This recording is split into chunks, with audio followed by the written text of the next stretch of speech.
21শে মে আমাদের সেনাপ্রধান general Wakeruzzaman officers অ্যাড্রেসে যে বক্তব্যগুলো দিয়েছিলেন, যে কথাগুলো বলেছিলেন, তার মধ্যে দু তিনটি বিষয় বেশ আলোচনা জন্ম দিয়েছে, কিন্তু একটি বিষয় আমাদের আলোচনার বাইরে চলে গেছে। কিন্তু আমি মনে করি সেই বিষয়টি খুবই খুবই গুরুত্বপূর্ণ। তার বক্তব্যের যে বিষয়গুলো, আগামী ডিসেম্বরের মধ্যে নির্বাচন কিংবা করিডোর ইস্যু অথবা মবক্রেসি নিয়ে যে কথাগুলো বলেছিলেন, সেগুলো নিয়ে বেশ হইচই চলছিল গত কয়েকদিন ধরে, এখনো চলছে।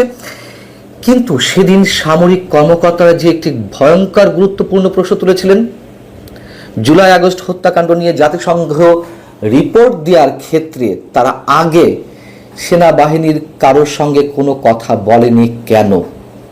এই প্রশ্নের উত্তরে সেনাপ্রধান যে কথাগুলো বলেছিলেন, কোনো কোনো গণমাধ্যমে এসেছে কিন্তু আলোচনার জন্ম দেয়নি সেভাবে। তিনি কি বলেছিলেন এবং কতটা গুরুত্বপূর্ণ সেটি আমাদের একটু দেখা দরকার।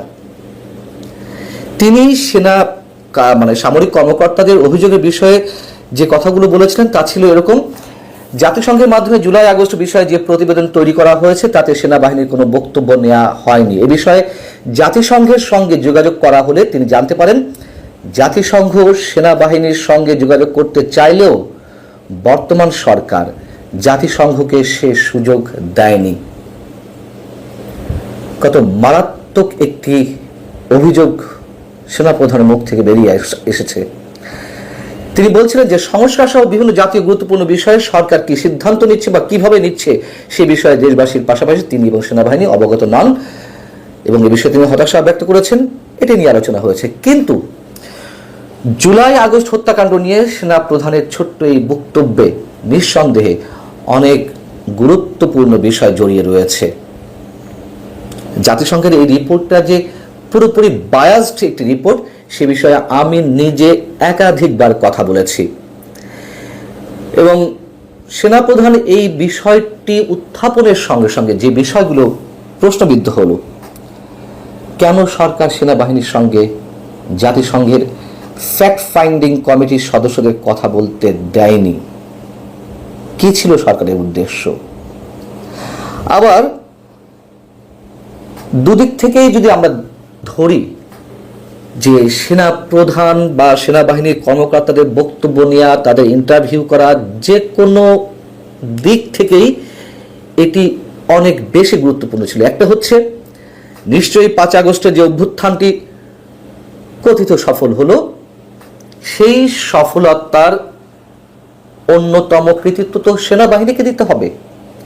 অথবা যদি বলি যারা সেনাবাহিনীকে অভিযুক্ত করেছেন এর আগে, 5 আগস্টের আগে বৈষম্য বিরোধী আন্দোলনে গুলি চালানোর জন্য, সেদিক থেকেও তো তাদের ইন্টারভিউ করার কথা কোনো কোনো সদস্যের, কেন করা হলো না?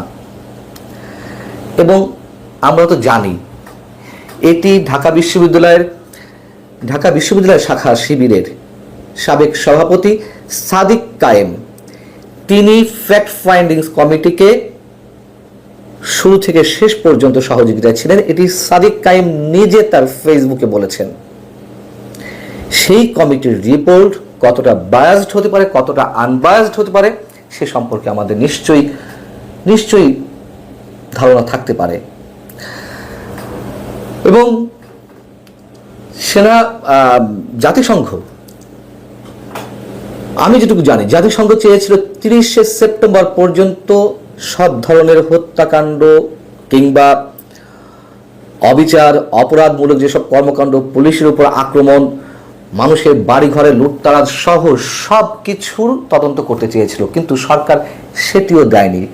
সরকার বাধা দিয়েছিল এবং সরকারের বক্তব্য ছিল 5 আগস্ট পর্যন্ত তদন্ত করা যেতে পারে। 5 আগস্ট পর্যন্ত সবকিছুর খোঁজ খবর নিয়ে তারা রিপোর্ট দিতে পারে জাতিসংঘ। পরে এক ধরনের বার্গেনিং এর মাধ্যমে জাতিসংঘ 15 আগস্ট পর্যন্ত তদন্ত করবে, এটি সরকারের কাছ থেকে আদায় করে নিতে তারা সফল হলো 15 আগস্ট পর্যন্ত। এবং এই রিপোর্টের একটি অংশ নিয়েও আমি অনেকবার কথা বলেছি। 15 আগস্ট পর্যন্ত যদি 1400 মানুষের হত্যাকাণ্ডের কথা বলে জাতিসংঘ, সেক্ষেত্রে 5 আগস্ট পর্যন্ত আন্দোলনে বা অভ্যুত্থানে নিহতের সংখ্যা সরকার কতটা বলেছে? 834 জনের নামে গেজেট প্রকাশ করেছে সরকার।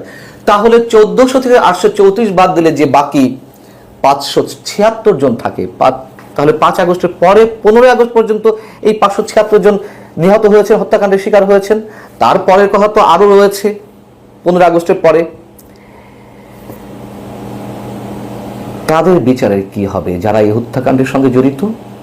সেনাপ্রধান পক্ষান্তরে এই কথাগুলো কিন্তু মেন করতে চেয়েছেন, অথবা তার বক্তব্যের মধ্য দিয়ে এই বিষয়গুলো বেরিয়ে আসে। এবং জাতিসংঘের যে রিপোর্ট, সেই রিপোর্টের শেষাংশেও তো বলা ছিল যে 5 আগস্টের পরেও হত্যাকাণ্ড চলেছে, লুটতরাজ চলেছে। পুলিশের তথ্য অনুযায়ী দেশের 639 থানার মধ্যে 450টিতে ভাঙচুর করা হয়েছে, হামলা করা হয়েছে, অনেক সাংবাদিক আক্রমণের শিকার হয়েছেন। জাতিসংঘের রিপোর্টে এসেছে। আওয়ামী লীগের কাছ থেকে একটি তথ্য পেয়েছিল, সেখানে শতাধিক মানুষ, মানে আওয়ামী লীগ নেতাকর্মীকে হত্যা করার অভিযোগ তাদের ছিল। এই বিষয়গুলো সরকার কখনো উল্লেখ করে না, করবেও না, এগুলো খুবই স্বাভাবিক, আমরা জানি। কিন্তু সরকার যে বিষয়গুলো হাইড করে যাচ্ছে, সেনাপ্রধান তার যে বক্তব্য, তার মধ্য দিয়ে আমরা অনেক কিছু ধরে নিতে পারি। একই সঙ্গে জাতিসংঘের যেই বক্তব্যটি ছিল, জাতিসংঘের মানবাধিকার বিষয়ক হাই কমিশনের যিনি চেয়ারম্যান ভলকার তুর্ক, তিনি বিবিসির পডকাস্টে ইন্টারভিউ বলেছিলেন যে 5 আগস্টের আগে তারা সেনাবাহিনীকে বলেছিল গুলি না চালাতে। যদিও আন্তঃবাহিনী জনসংযোগ পরিদপ্তর থেকে, আইএসপিআর থেকে যে বক্তব্য দেওয়া হয়েছে সেটাও আমরা জানি, তারা এটিকে অস্বীকার করেছে। এখন জাতিসংঘের রিপোর্টের কথা যেভাবে সেনাপ্রধানের মুখ থেকে বের হলো, তাতে কয়েকটি বিষয় খুব স্পষ্ট হয়ে যায় আমাদের সামনে, যা তিনি সরাসরি বলেননি, তবে যেগুলো আমরা ধরে নিতে পারি। এক, সেনাপ্রধান করিডোরে এসে বলেছেন স্বাধীনতা সার্বভৌমত্বের ক্ষেত্রে কোনো ধরনের আপোষ নয়, এবং সেনাবাহিনীর থেকে দুদিন আগে সংবাদ সম্মেলন করে ওই কথা বলা হয়েছে। আমরা ধরে নিতে পারি একটি অংশ হবসা মনে করে যে যাই হোক না কেন সেনাবাহিনীর সদস্যরা যে জাতিসংঘের শান্তি রক্ষা মিশনে যায়, সেখানে তাদের একটা স্বার্থের একটা বড় বিষয় থাকে, তাদেরকে নেওয়া বন্ধ করে দেবে জাতিসংঘে। আমরা জানি জাতিসংঘে যেভাবে ডিপ স্টেটের খেলা খেলছে যুক্তরাষ্ট্রের হয়ে, সেক্ষেত্রে সেনাবাহিনী রুখে দাঁড়ালে জাতিসংঘের মানে শান্তিরক্ষা মিশনের সেনাবাহিনী সদস্যদের নেওয়া বন্ধ করে দেবে। এই বিষয়টিতে আর ভীত নন সেনা সদস্যরা।